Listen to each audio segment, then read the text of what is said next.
How can I improvise better over modal jazz harmonies? Imagine a musical landscape where the harmony stays still and the real magic happens in your melodies.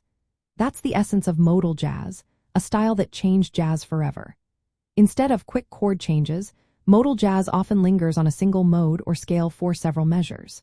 This creates a spacious, open feeling that invites you to explore different sounds and moods. To improvise well over these kinds of tunes, you need to understand how modal jazz differs from traditional jazz. In traditional jazz, you have fast-moving chord progressions that create tension and resolution. But in modal jazz, the focus shifts to the mood and color of the mode itself. Modes are scales derived from the major scale but starting on different notes. For example, if the piece is based on D Dorian, you want to emphasize the notes of D, E, F, G, A, B, and C. Playing these notes highlights the unique sound of Dorian mode, which has a slightly darker, more introspective feel than the major scale.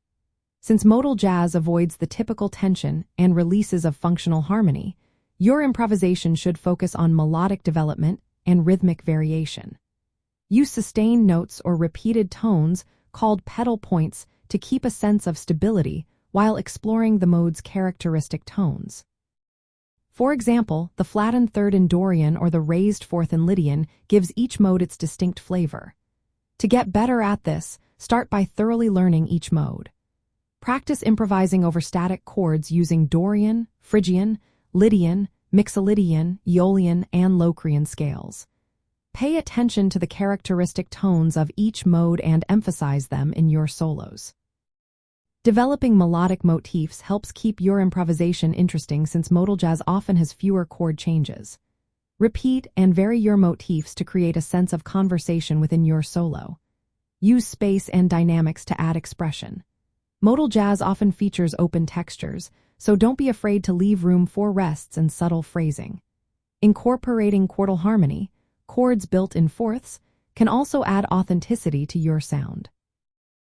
Listening to masters like Miles Davis, John Coltrane, McCoy Tyner, and Herbie Hancock is essential. Notice how they use modes, rhythmic variation, and melodic development over static harmonies. Remember, the goal is not to resolve every phrase to a tonic but to explore tensions within the mode and create mood and color. By internalizing the sound of each mode and embracing the freedom from traditional harmonic rules, you can craft solos that are expressive, fluid, and true to the spirit of modal jazz.